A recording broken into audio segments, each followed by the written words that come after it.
You know what's so great, Dan, about emerging leaders, and when I say emerging leaders, the layer I'm usually talking about are people that have been in the workforce about 7 to 15 years. Like they're not spring chickens. They're not the 20-year-olds that are just coming into the workforce. They've been there for a while. But what I love about them is they instinctually know that something needs to change. They get it. They're watching what the executives are doing, their senior leaders, what they're being told, and they know that doesn't work, and they know they want to do something different, and they care deeply about making a difference and doing something different, but they don't trust themselves. I feel like one of the biggest jobs of my life is to give them permission to trust themselves and to listen to their instincts and give them the tools to be able to navigate this crazy precipice in time that they're stuck in, because there aren't good role models right now, but they will become the role models for tomorrow.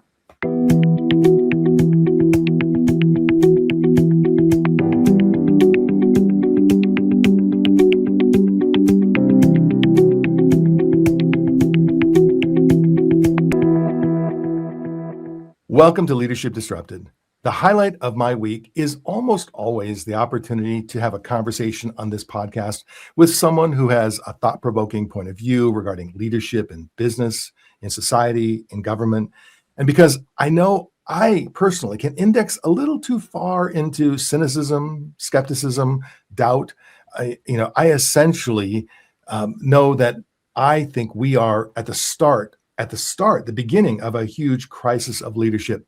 And I think it's going to get worse before it gets even worse. See what I mean? Again, and so I love it when I can have a conversation with someone who also sees the challenges, but is more positive and optimistic and hopeful. And today we have exactly that kind of person, Kimberly Davis. She wrote the book, Brave Leadership, which was named as the #1 business book to read by Inc. magazine. We've had her on the podcast before, and she is always thought-provoking and positive and helpful and full of energy. So, Kimberly, first of all, welcome back to the Leadership Disrupted podcast. Can I ask, since the last time we spoke, what sort of cool things have been happening in your world? Anything of note to the world is cool, even if there's bad stuff, right? Yeah. So I feel lucky. So I spent the last couple months in Costa Rica, which was pretty wonderful. And I'm walking again. I don't know if you remember, but the last time I talked, I had broken my ankle, and life was about my knee scooter and then a cane. And now this morning before our walk, I actually put in my 10,000 steps. Wow. So life is good. Wow. Yeah. It's amazing how you take things for granted, like walking. Mm-hmm. And I think it helps calibrate everything else when you realize, no, you know what? I get to do this thing that I've been taking for granted for so long. And it was pretty awesome. So and then I've been, business planning for the last 4 weeks or so, 5 weeks. And I'm just on fire about what's business planning does not normally excite me the way it excites you, but that's good. Well,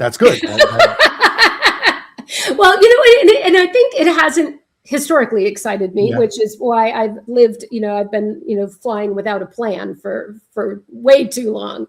But then when you actually dig into creating a plan for change, creating a plan around possibility, and you do the work, it goes from being this kind of scary, uncomfortable, arduous thing. I mean, there's discomfort in the entire process, but it goes from this yucky thing that you don't want to do, that you just keep burying your head in the sand and think it'll take care of itself, to something that you get so excited about. Like today on my walk, which was exciting, I left myself like 6 voice memos.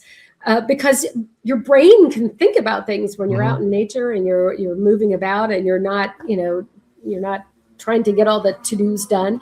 And so I'm on fire. So you're going to have to kind of settle me down. I don't know if that's going to be possible because we kind of enjoy talking to each other. And I want to be cautious about pulling you down into, I don't know what to call it, the darkness, because the first question I want to ask you has to do with what are you seeing broken or not working optimally in the leadership development space? Because you and I, we've had conversations, and I know you have a strong point of view regarding what's not working the way it should be working. Yeah.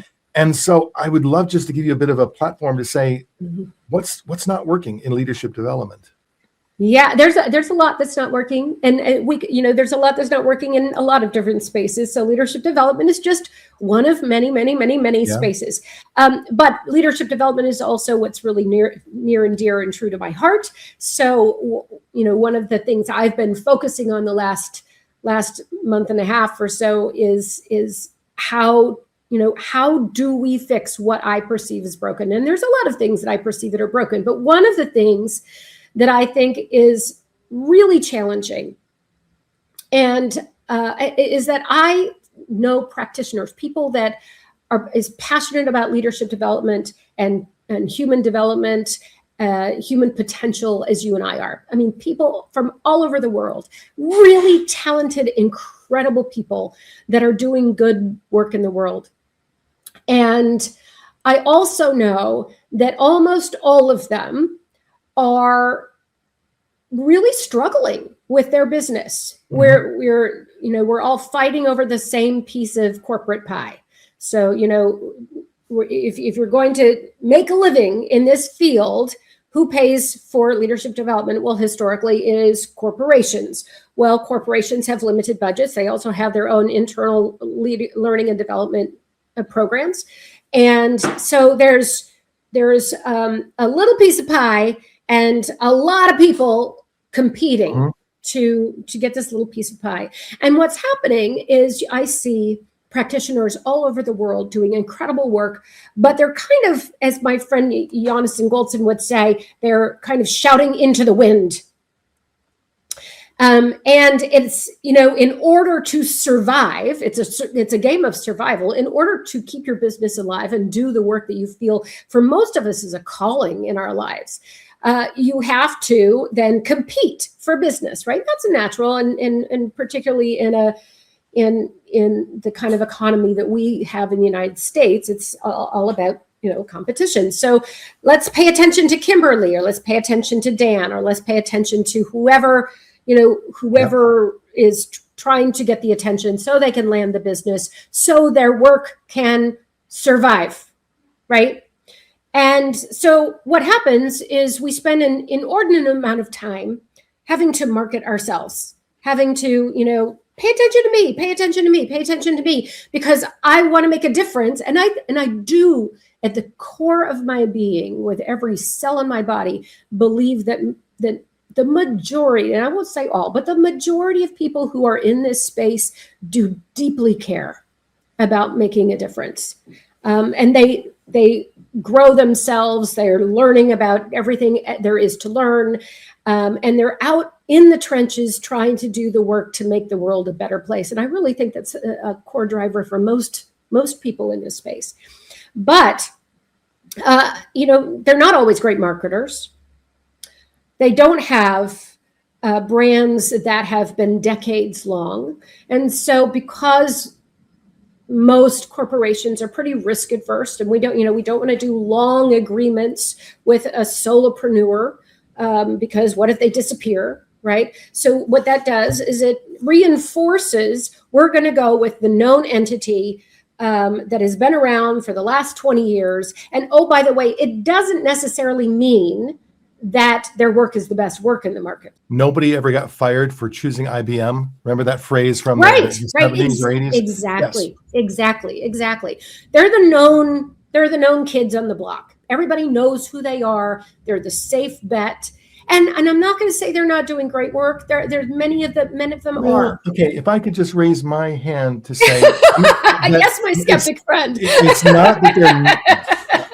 Okay, I'm not going to say it's not great work, but much of it you can just hear the echo of the 70s, 80s, 90s. A Yeah. lot of them, they rose up during that time. They established their brand. And so, Yeah. and then they have holdovers. I mean, in terms of their content, their intellectual property, Yeah. not true of everyone, but by its nature, the solopreneurs, the independent entrepreneurs have to be a little more of the moment.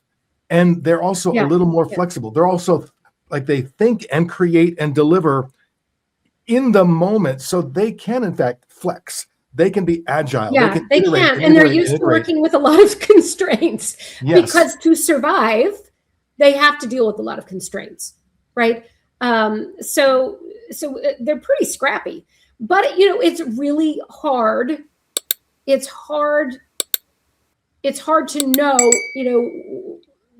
which is better and which is worse. Yeah. It's hard to know, right? It's like, well, it's Kimberly's work better than Dan's work, and I don't know, so I'm going to go with the known quantity. And this person's known. I went through. I'm saying, speaking like you are.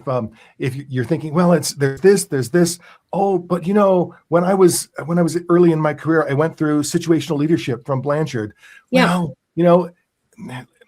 I'm not sure about any of this, so I'll lean toward situational leadership, and let's do that, and everyone can kind of come together with that.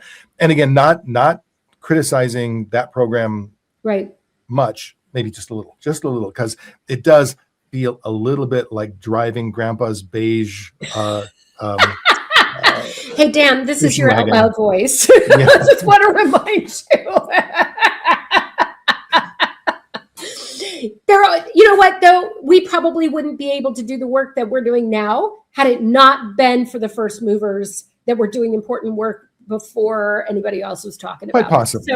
So you know what? I think there's absolutely a time and a place. I absolutely think that we've all gained something from the way that things have changed in the marketplace.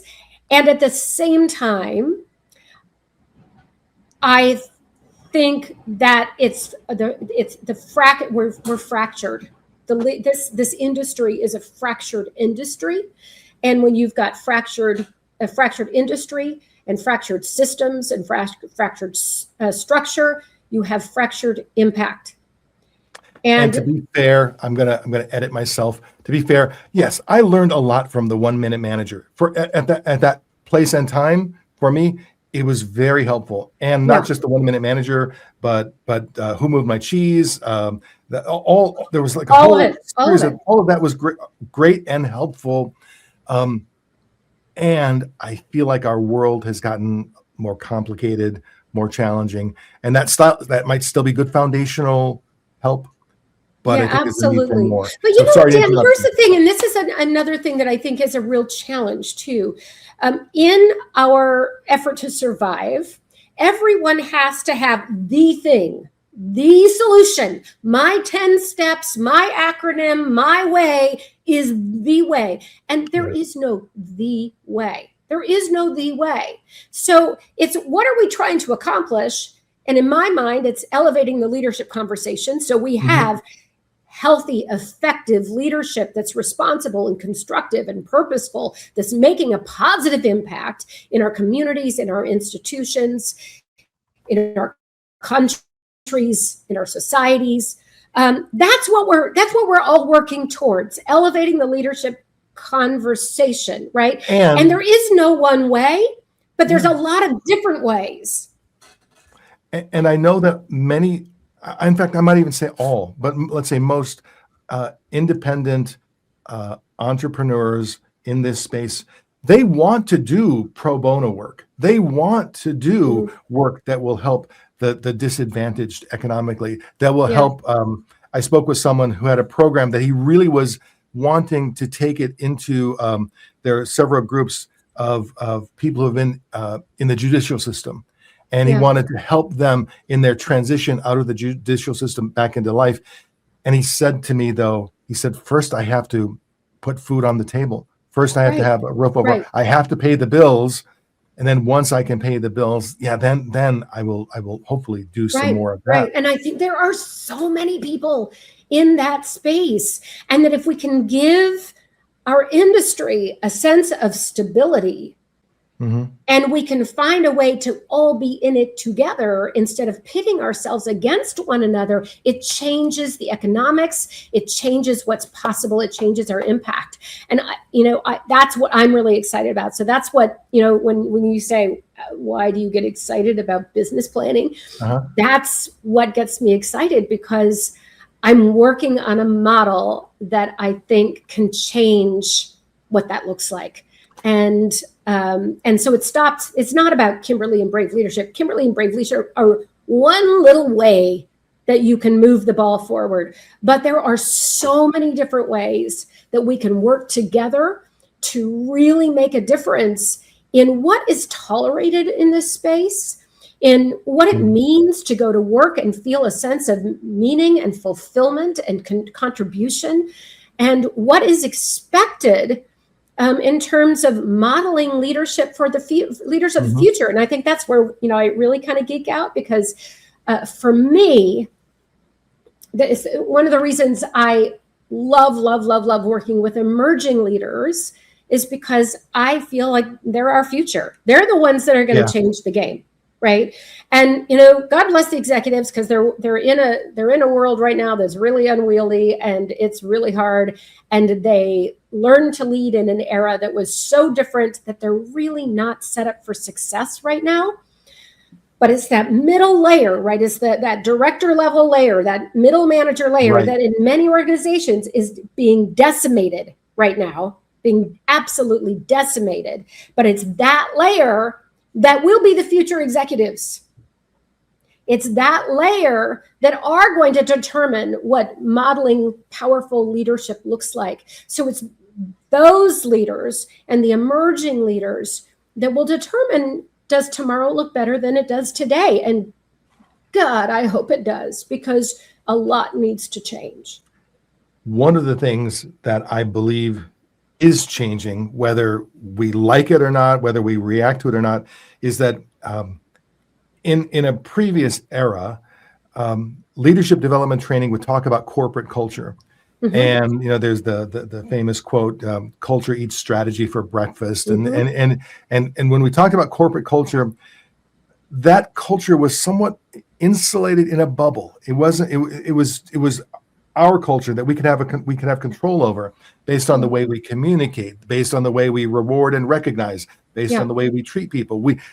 Our standards create our culture. And I believe what has changed in today's world is that the culture outside of the culture is having an impact. The outside culture makes its way into the workplace culture, and we can't ignore it.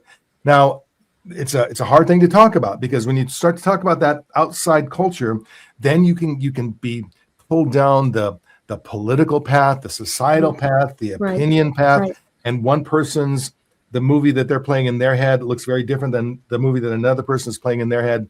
And I think you and I both agree we want to be cautious, only because we don't want to lose anybody. I want anybody and everybody to listen to us and feel like we're talking to them, and not shut us off because suddenly we get coded in a certain way. Now, but I have to even stop use of that word coded. There's certain people who use that kind of terminology and others who don't. So I have to be thoughtful about that. But the one thing I want to ask you about in terms of the outer culture and the inner culture is on the topic of truth. Because my career grew up at a time when you expected leaders to tell the truth. You knew that they can't tell us everything. There are things that they can't share.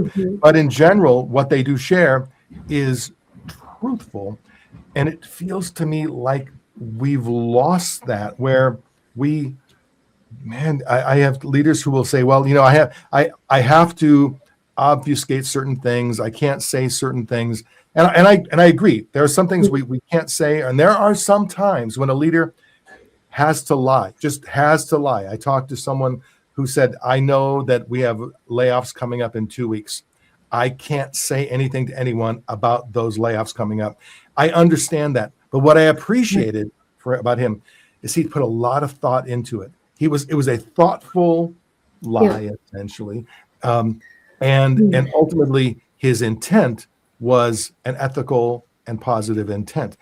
But I think that's pretty rare. I think many leaders who tell lies, they just tell them because it's easy. They tell them because it smooths things over. It avoids tough circumstances or situations. Yeah. And I just feel like we're losing that sense of, if someone's in a leadership role, whether that person is leading a team of 3 or an organization of 300,000, I think we yearn for leaders for whom we instinctively trust what comes out of their mouth. Yeah, so I want to push back on that just a little bit, Dan, because you and I grew up in the exact same era. So I know that era. And, while I think it's easy for us to sugarcoat what that was, do we know really, for real, how honest those leaders were? Because there wasn't social media, there wasn't computers, there wasn't anything that would let the world know really, really, really quickly if this wasn't true, right? There wasn't those mechanisms. And because there wasn't those mechanisms, I think they could control the narrative better. But I mean, if you look all the way back, I mean, we can go back to Nixon, we can go back to Iran-Contra, we can go back to all these different things that have unfolded in our life. I suspect there was a lot of untruths that were shared about these things. And I suspect there wasn't the kind of scrutiny. And like, even when you look at some of the stuff that's coming out in the awful Epstein files, all these people that I thought were trustworthy were not trustworthy human beings. And yet I believed in them. I believed that they were good human beings. Yeah. And so I kind of want to push back on the truth versus lying. I think, that's funny. To be honest is just is a funny way to say it. I will accept that pushback. I accept the logic of that pushback. So then what it really is I yearn for the time when there was this illusion that you could trust. You start with trust, until proven otherwise. Now it seems you start with distrust until someone earns your trust. Well, and even then, I think we've been trained to not believe in anything anymore. In anything. And it goes back to what we were talking about before. I think we're all thrust into survival mode. And when you think about a lot of leaders who are not telling truths, it's not because they're all bad people. I mean, certainly some of them are, we could say they're bad people, but a lot of them are just trying to survive the moment of the time. And they don't know how to deal with their own discomfort. They don't know how to speak truth in a way that will live up to the liability possibilities, right? What their attorneys are saying, you can't say this, going back to we've got these big layoffs, and I know that we're going to have these big layoffs, and I can't say anything because it's becomes a legal issue. And so I think we've got to find a way to stop demonizing one another and recognize these are normal human behaviors.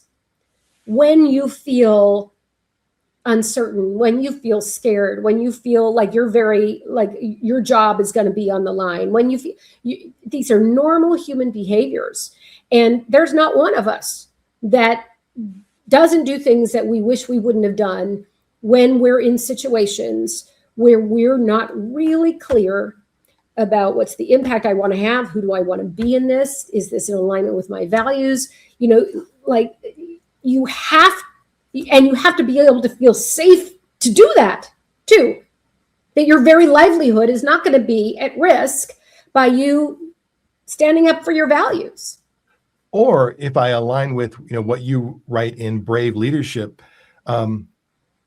even if you don't feel safe, you find a way to find that source of courage to be able to step in, because I think the most important time to tell the truth is when it's not totally safe, when it is Oh, a little dicey. absolutely. Absolutely. But the problem is, in this world where there's so much chaos and things are moving so quickly, because we're all in survival mode, we don't stop and take the time to say, okay, who am I?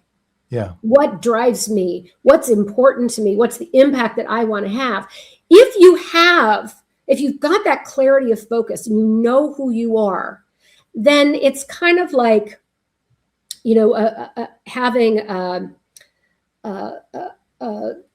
a foundation, like a post. Like, let's say you like there's a big steel beam that's into the ground, and you can hold on to something when the hurricane winds are tossing everybody about, right? You've got something to hold on, so you're not just flying off with the wind into the debris.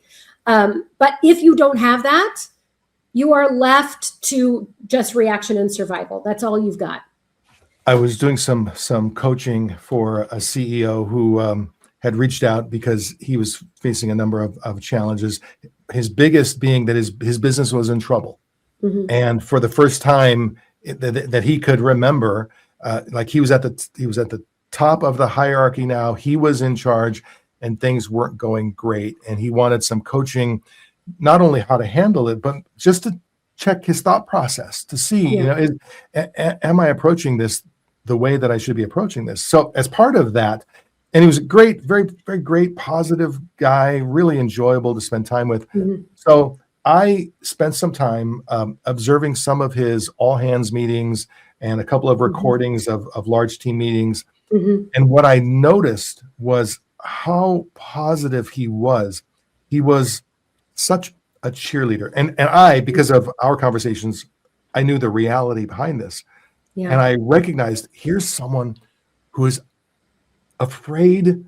He doesn't know how do I tell you we're in trouble in a way that doesn't have people running for the exits or screaming and lighting their hair on fire. And it's because he cares so deeply about them. Yes. If he didn't care, he wouldn't struggle with that. And what he lacked was the language, the how, and that became the focus of our coaching. And what I realized after that was, it's not that he doesn't want to tell the hard truth. Right. He needed some help in terms of how do you do that in a way where you don't create unintended consequences. So, but I still feel like we live in a world where truth is always at risk. We don't one person's news is another person's fake news. One person's facts and data is another person's fake facts and data. Yeah. But when we don't know what to believe, that's been we can be led in any direction when we don't know what we really can believe in. So, and I will just say this one last time, whether you're leading 3 people or 3,000 people or 300,000, they want you as a leader to be a source of truth that they can count on. They will appreciate it. When there's an elephant in the room, they will appreciate your willingness to say, hey, let's talk about this elephant, whatever that might be. Yeah. And you might have to talk about it in certain terms and terminology and with a softness or a gentleness, but don't shy away from the hard truth, because because actually nothing is more frightening than being led by someone when you know things are in trouble, and it seems like the guy driving the car thinks everything is fine, or the guy Right. Because you're like, am I being gaslight right now? Because the way I'm seeing this is nothing's okay. I hope you're gaslighting me, because if you're not gaslighting me, if you actually believe what you're saying, then that's even more scary. Like you don't know that there's an iceberg approaching. Well, and then you stop trusting yourself. I mean, it becomes cyclical. But, I think one of the things that just came up for me as you were talking, and I don't think I'd ever thought of it in this way, is one of the things that we're fortunate to have in our industry, people that are practitioners, leadership development practitioners, coaches, yada, yada, yada, right, is that we are not in the thick of it. We're a little removed, and it gives us a perspective that is so desperately needed, which is why I think if we can find a way to elevate practitioners in a way that makes economic sense for everybody, not just corporate, but for everybody, then there's a safe place for people to be able to have that kind of reflection, to be able to stop and think about this stuff. But if I'm honest, and we're talking about truth, but if I'm honest, if I'm in the thick of it myself, are my reactions the way I always want them to be? Do I always, walk my talk? I react, and I'm a human just like everybody else. Now, what I will do, because this is the work of my life, and this is what I'm in these conversations every day, is I can catch myself faster, and I can course correct, and I can, I can think about how would I have done this differently the next time, right? But we're all human beings. Nobody ever gets it fully dialed in. And when you've got all of these situations, then, these are nobody knew how to deal with COVID, because something like COVID had never happened before. No, there is no roadmap. There's no acronym. There's no training course that can tell you how do you lead through COVID. Everyone is trying to figure it out on the fly. But I think what we've forgotten is that none of us succeed alone. We need each other. And if we can't find a way to come together and make this kind of work and this kind of thinking accessible on a wider level, then we all suffer the consequences. And if you're feeling like you may be one of a few or the only person that's experiencing what you're experiencing, most likely there are lots of others who are experiencing the exact same thing or something very similar. And so when you have that fear that says, should I say what I actually think? Because maybe I'm the outlier, and then I will be judged because of that. In most cases, you may find it pleasantly surprising that you're not the outlier, that there are lots of other people that are thrilled that you what you're describing right now, this sense that the leadership development industry, for lack of a better phrase, is broken. It is based on a decades old model, and I see how we got to where we are today. I can understand it, but I completely agree. It is not serving the people we intend to serve in an optimal way. It is not. We're not serving younger people. And by the way, guys, corporate America aren't the only people that need leadership development. Yeah. Right?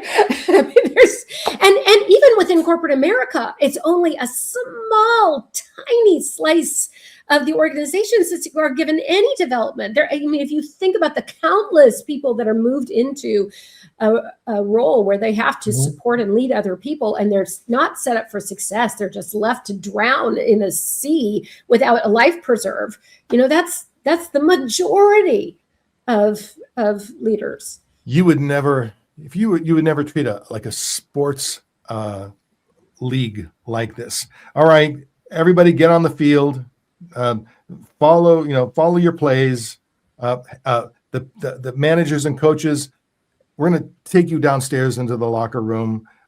They'll let you know what the results are. Yeah, and so maybe once a quarter you'll check in with your OKRs or your KPIs, and based upon that, maybe provide some direction. But you completely separate out the observation and the insight and the development from the applied work, right? And I think that's another big piece, Dan, is so much of it is these intellectual understandings. So you can read 1 million, LinkedIn articles and watch 1 million podcasts, and I hope you do, particularly Dan's. You could read 1 million books, you could go to classes, but if you are not working it, if it doesn't become muscle memory, leadership needs to be a practice. It is not a one and done. It is not an intellectual, exercise. It is a practice, just like yoga is a practice. And if you are not working your skills and constantly developing your skills, you won't be able to deal with what's in front of you. And that's what's real. And I think, again, this is a holdover from previous decades, previous generations. The model used to be, as you work your way up the corporate hierarchy, you get further and further away from where the actual work happens. and you're no longer a doer, you're a thinker, you're a leader. Yeah. Managers manage the work, and then doers do the work, and leaders lead the managers. Yeah, okay, I get And the logic. managers were always about compliance, right? Yeah. And so that it's a totally different game now. And we forget, one of the old school leaders was Jack Welch. Right.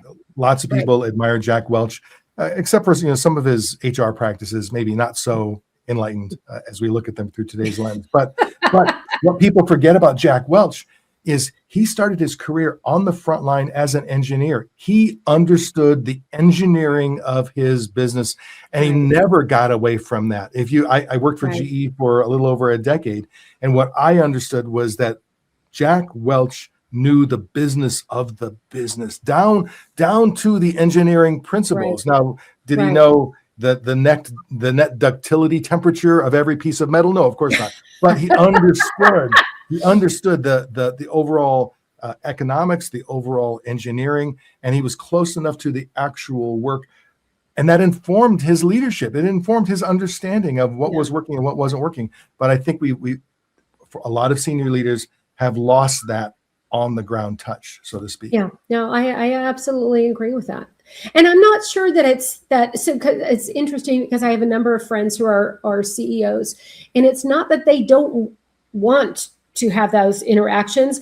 They are in survival mode. They are going from, like, I've got one dear friend who is on the road nonstop, just travel. Like, she barely has time to even do her own laundry, much less stop and have a conversation with someone who's in, a entry-level position about what does meaning and purpose look like for you. Like, they're in survival mode. We all are. Mode. The pace is faster. The work is more complex. Yeah. When I had my stakes feel higher too. The stakes feel higher. Yeah. My first serious leadership job, I had 7 direct reports, and I remember being told by human resources, "We might give you an 8th as your department expands, but we don't want more than 8 direct reports for any leader." That was ingrained in me. Now, that was a long time ago, and now the idea of being a leader with 8 direct reports, it's so luxury. Sweet. Now it's 15 and 20 and 17 and I spoke to a gentleman. He said, actually, right now, to this day, at this moment, I have 32 direct reports because somebody quit, a leader quit, and they just moved his team over to me. He said, now they will eventually get a new leader once that position is replaced. Maybe. Yes, you're right. Maybe. And the truth is they probably won't add headcount. They'll probably have someone on that team move into that role, and they'll be ill-equipped. So, yeah. Absolutely. So we agree that not only is the leadership development practice space broken, but leadership itself is maybe broken is the wrong word. It hasn't evolved enough to meet the pressures of the moment, the needs of the moment, and I know it's a big ask because of AI, because of misinformation, because of information overwhelm. Even if there isn't misinformation, we got so much coming at us. Do you remember? I remember in the 80s feeling like, wow, things are moving pretty fast. Little did we know. Yeah, we had no clue how fast things could be. Oh, the advent of computers and email and bam, and then just at the very start of cell phones. But cell phones, the days of mixtapes. It felt so fast, but it's nothing now. I was watching on Netflix. I like to watch detective shows, and so I was watching a detective show, a series from 2009. I remember I looked it up because it was 2007 to 2009, and it wasn't just the way they were dressed, but there were lots of subtle indicators. It was the pace of the narrative. Right. It went a little more slowly. The phones that they used, they were excited because somebody learned that his phone could transmit a photograph. It was that sort of thing. But it was it was interesting to think that wasn't that long ago, but that is pre-pandemic. It felt like a pre-pandemic TV show.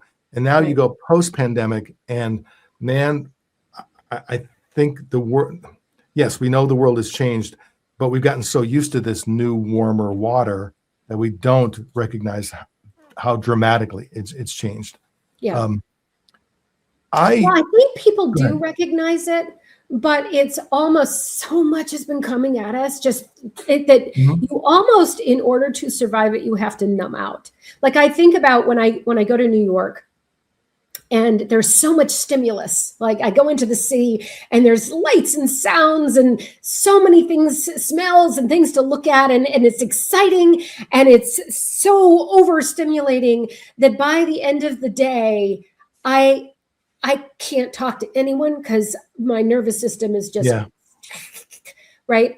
And I think that's how we all are right now in life in general, because so much has been coming at us that in order to survive, it all goes back to survival. In order to survive, we have to numb out. We have to desensitize ourselves because we are not built for this kind of stimulation all the time. And the research validates that what that effectively does is it lowers our IQ by at least several significant points. So Well, that explains a lot. well, and I say this for myself as well. We are getting dumber because of the overwhelm, because of the cognitive overload. Yeah. And not only are we getting dumber, we are then more likely to lean into AI because AI seems so smart. AI seems to be able to do Right. so much so quickly. And at the same time that AI is doing so much so quickly for us, it is also making us dumber, or it has the potential to make us dumber. Well, we're losing, So, and this has been happening probably for the last 15 years, the ability to think critically about things. yeah. It's, we want to be spoon fed. Give me a sound bite and an acronym to memorize. I mean, that's just what we want. And that's all, a result of survival mode because we are overstimulated and we don't have the attention span for more Yeah. than that. And as technology, even in small ways, does more for us, I let's just take spell checker. You remember the advent of spell checker in the Yeah. 80s, 90s, Yeah. whenever it was. Well, that's great. I love spell checker, but now you give me a pad of paper and a pen, and if I have to write something out myself, or if I have to type something out where I don't have a spell checker with me, I can be guilty of some. Oh my gosh. And I find myself Oh wondering, my gosh. Thank God for spell checker. is that AE or is that EA or is it I? Yeah. And then you have to look at it and sound it out. And I think it's this, so I love spell checker, but I think it has made us worse spellers. Oh, there's no question. And I would hate to be a teacher these days, teaching spelling, teaching basic math, teaching some of these skills, because people are like, well, why do I need this? I've got spell checker and I've got a calculator. I mean, I don't need any of this. And the truth is, what's wisdom today is learning how to put your finger on where to find the information, not how to figure it out yourself. But we are also suffering because of that. We don't know how to think for ourselves anymore. Sometime in the last year, my son, we were driving, and he reached into my glove compartment and he found an old paper map. And he literally said, "What is this?" And it was like an episode of like just an old science fiction movie where he'd uncovered some artifact from deep in the past, an actual paper map. And so then I explained to him, and what it was. Do you remember the triptychs? Like you'd go to AAA. And of course, my dad loved those for things. you. So then I explained to him, well, here's how you do it. You flip the page, and then it tells you where you're going on the next page. And he was like, "Oh my God, this is the Stone Age." Yeah. So. It was funny because I was in physical therapy, a couple of months ago. And when my foot would get really swollen because I was working it so hard, I would say, I've got a Flintstone foot. And all of my PT people were in their late 20s. And I went, I bet you don't even know what Flintstones is, do you? And This gal said, yeah, they were the vitamins I took when I was a kid. Yes.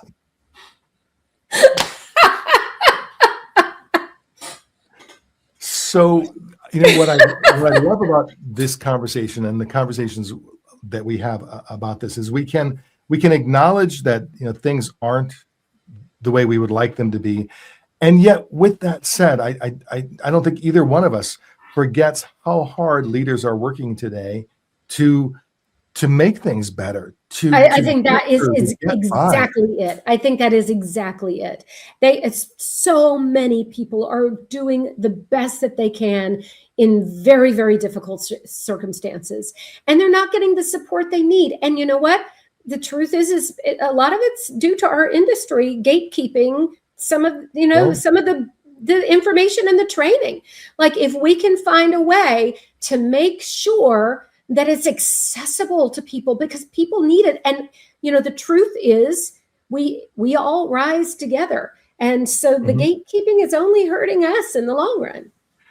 Well, one sort of common exercise in the leadership development space for new leaders who are transitioning into leadership roles is to take them through I guess what I'll call generically a values clarification exercise, where you help them define why they want to lead, why they're choosing to lead, why they're choosing this role.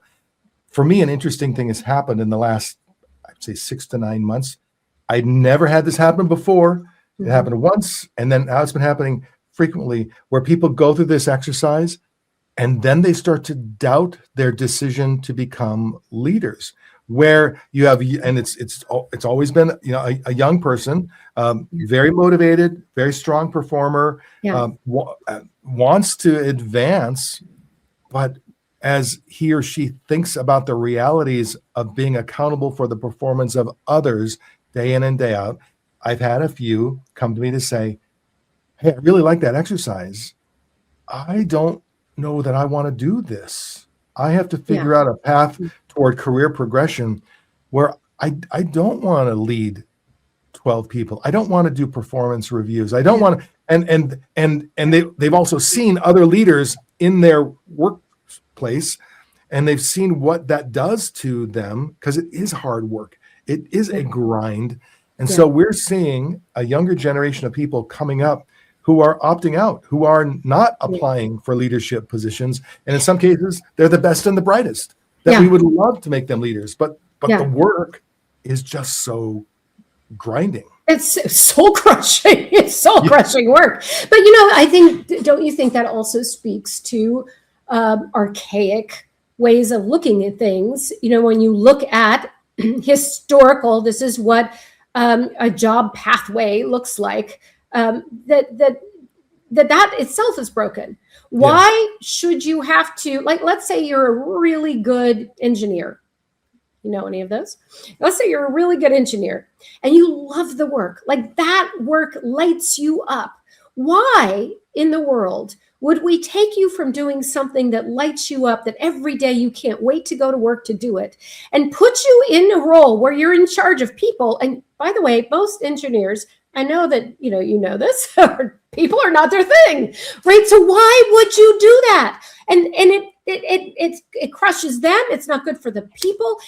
But we've only, in order for someone to see advancement in their career, to experience that they can make more money and they can have more notoriety and yada, yada, yada, we've only given them this very narrow view of what career advancement looks like, and that needs to change.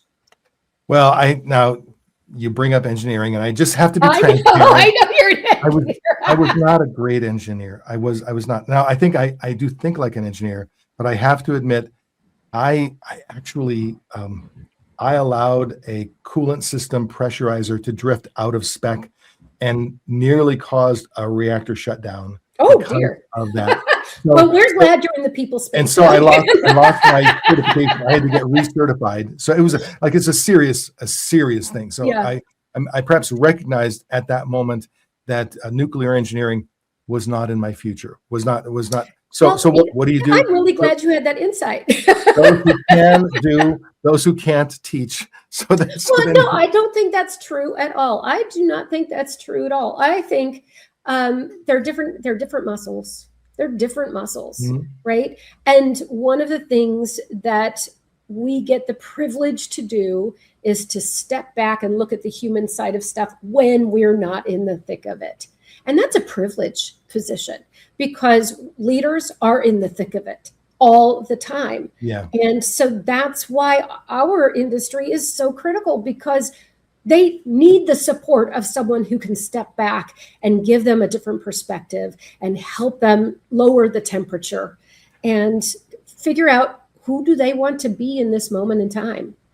And even in the leadership development space with independent practitioners, a lot of times the reason they're brought in is because the internal team suddenly recognizes how overworked they are. They may have a small but mighty team of people who are. This goes back about a month. I had somebody who had spent over a year internally developing a new leadership competency model for their organization.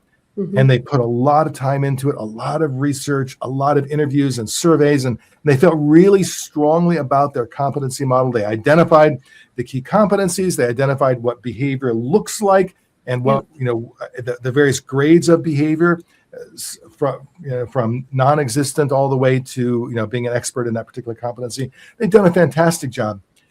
And then someone said, "Okay, this is great. Now we have to train to this."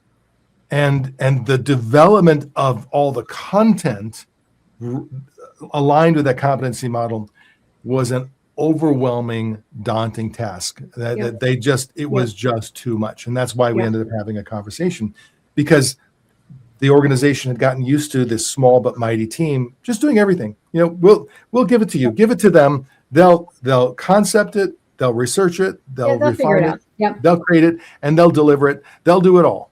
Right. And at a certain point, that just becomes overwhelming even for them. Yeah. Well, and I think you also hit on something that is problematic, in that most practitioners, and I'll just use leadership coaches, leadership development in general, because it's a real general term, but most are brought in when things are broken, when there's a problem. And if we instead could work it so leadership was looked at like a practice, an applied practice, where there was safe spaces where people could practice leadership, it would change the equation.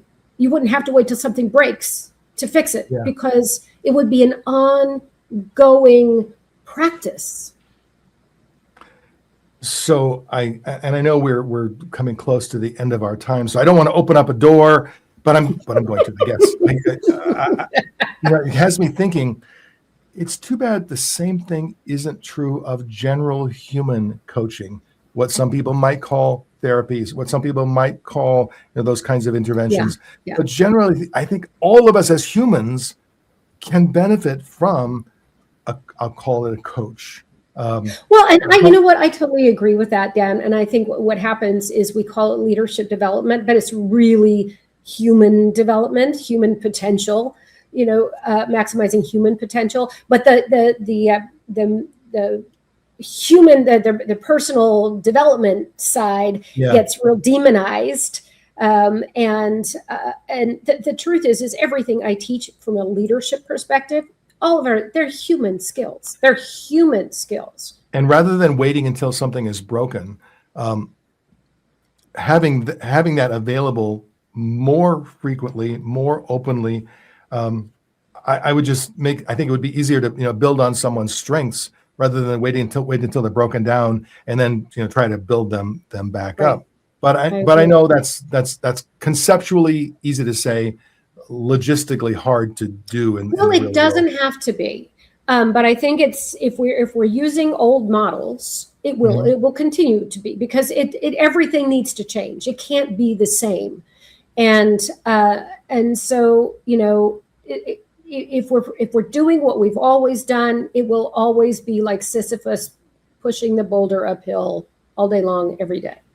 But what's great is we don't have to do what we've always done. We can look at it through a new lens and look at, where are the incentives? Where are the constraints?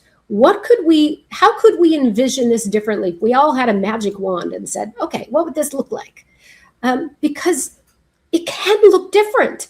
The thing that's keeping it from being different is that right now it's such a big, hairy, scary hairball, and we're all just stuck in the same system. The system itself has got to change. So the dark side of me is welling up. At least I acknowledge it. Like I recognize it and acknowledge it. Are you a fan, or did you watch the series Game of Thrones? I didn't. I mean, I think I watched the first one, and I was like, I don't know. This is too violent for me. I won't judge you. But there's actually a phrase that comes from the very first episode. The phrase is "winter is coming," and that phrase carried through the entire series, because eventually, toward the end, the last 2 seasons, winter did arrive. Yeah. And my question to you is, does it have to get broke more before we're driven to fix it? Sometimes there has to be like a dramatic something that happens, and then we go, all right, this definitely is not working. Let's rebuild. Or do you feel like we can start where we are and build from where we are? I personally, I do think winter is coming. I think things need to be more broken before people are going to change their fundamental way of operating. But that's me. I'm acknowledging that's well, and that's human nature, Dan. I mean, right? People rally because something happened, but then it doesn't stick. Like you would think things couldn't get worse than a global epidemic where people all over the globe were dying, right? You would think that can't get any worse, but it did. It does. I think my answer to that is it's up to us. It's up to us, and it's up to each one of us to decide and not wait for someone else to decide first. Yeah, and that is, I think if we can catch that on fire, if we can, say, hey, yeah, things suck. Let's just use the technical term. They suck. But they don't always have to suck. We get to choose. What do you choose? And the problem is most people go, well, I choose for you to do something about it, or they need to do something about it. Or if that changed, then things would change. But the truth is change starts with us. It unfolds. And I think we talked about this in our last podcast. It unfolds one person, one situation, one impact at a time. And if we can each work on taking ownership of that, then collectively we can do some pretty remarkable things.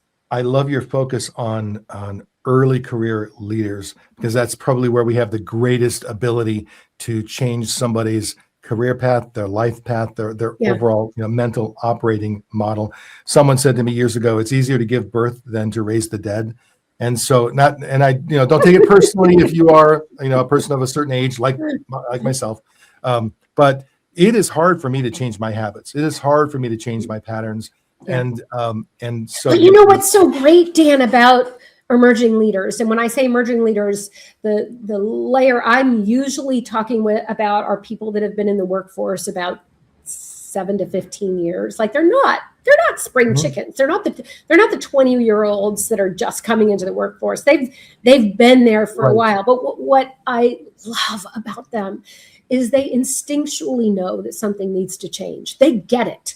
They're watching what the executives are doing, their senior leaders, what they're being told, and they know that doesn't work, and they know they want to do something different, and they care deeply about making a difference and doing something different, but they don't trust themselves. And we've got a structure that rewards, do what we're showing you, and so I feel like one of the biggest jobs of my life is to give them permission to trust themselves and to listen to their instincts and give them the tools to be able to navigate this crazy precipice in time that they're stuck in, because there aren't good role models right now, but they will become the role models for tomorrow. And what I would say to more senior, mid-senior leaders and senior leaders is, if you don't give them enough space to experiment, to try things, to evolve, they'll go somewhere else and they'll do it.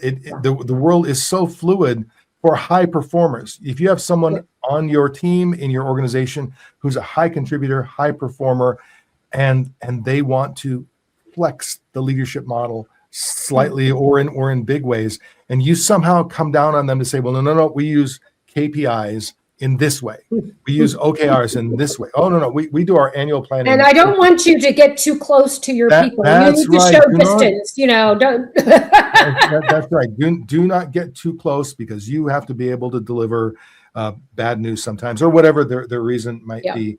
So what the world we live in is, for most of us, we spend a fair amount of time in front of screens.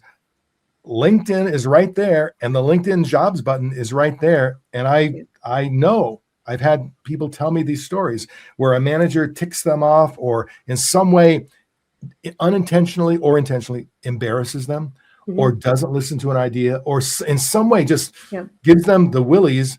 They get back to their workstation, go to LinkedIn, click on the LinkedIn loves to feed you jobs that it says you'd be a great fit for. Whether that's true or not, we don't know. But it makes it very easy for you to go, yeah, I'd like to try that one. And once they start trying, once they fill out that first resume, even if they don't accept a new job for 80 resumes, once that door opens, it is hard to close it down. So I would just say, give your younger leaders some space to not only you train them, but let them train you. Let them help you evolve as also you give them the space to evolve as well. Right. What worries you? Now, you're an optimistic person, but you have concerns about the world. I have to fight my own negativity and skepticism every day. There's, of course. And you deal with what I love about you is you work in the real world, but you have this vision for the way the world can be, or could be, or should be, and you're not just willing to think about it. You activate yourself, like you said at the very beginning.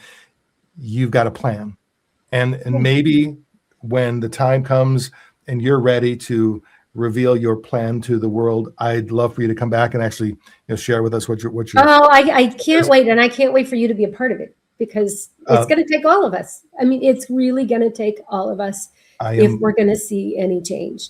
I am more than willing to play my part. Anywhere anywhere that I can acknowledge my failings, like my over-indexing towards cynicism, and people still invite me back for the next party, or for the next dinner, or for the next what, Dan? I think you might be my favorite skeptic on the planet. Well, so I have a friend. His name is Larry Julian. He wrote a book called "God Is My CEO." A deep man of deep Christian faith.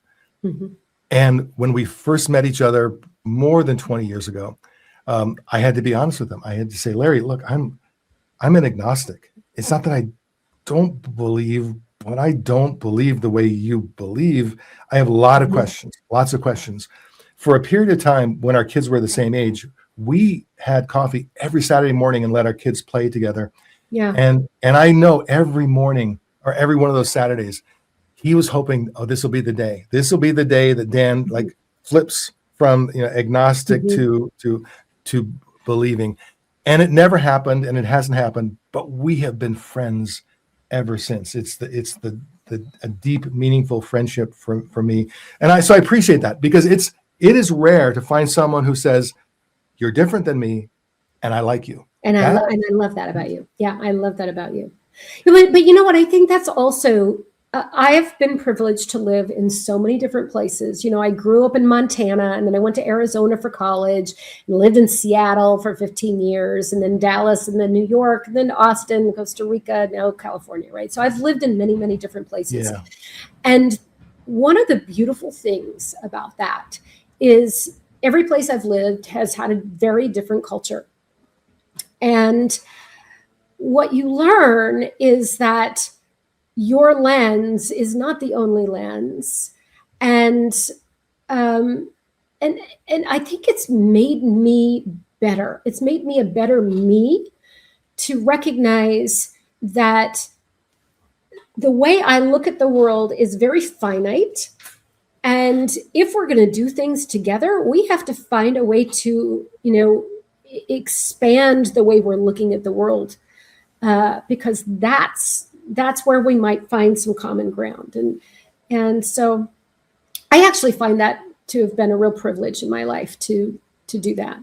And at its core, that's a huge leadership lesson, because if you haven't, been gifted with all that variety of experiences, you might have to be a little more intentional about walking in the mental shoes of others and seeing things from the points of view of others, particularly if you are, I use this phrase again, if you're a person of a certain age and you have a lot of younger people, you may have to be a little more intentional about stepping into their world. And it doesn't mean that you have to listen to their music, although, you might be surprised if you listen to some of their music. Mm-hmm. It doesn't mean you have to adopt their politics. Although, again, you might be surprised if you spend a little more time with them. It doesn't mean you have to smoke their weed. It doesn't mean you have to do any of their things. But you have to take a moment to step into their world and appreciate the world they are being formed in, because you were formed in a very different world. That made you what you are today, and giving them the respect to understand the world that they're being formed in. I think it's a tough thing.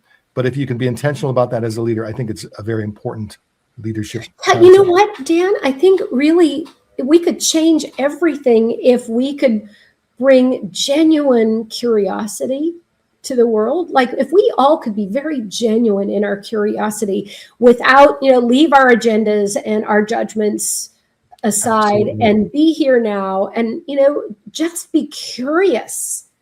That would change everything. It really would. Then you wouldn't need leadership development, really. I mean, I think it would totally, it would take our entire industry down, and that might be the best thing that could ever happen, is that we're not needed. But I feel like right now there's a lot of job security because that's not happening. That's true. That is so what I'd love to do, I think we should end on that wise thought, because you're absolutely correct. And it is a shame that we do need so much help in this space, but it also creates job security. So that's fantastic. Yeah, so there's that. Once again, Kimberly Davis, this is a great conversation.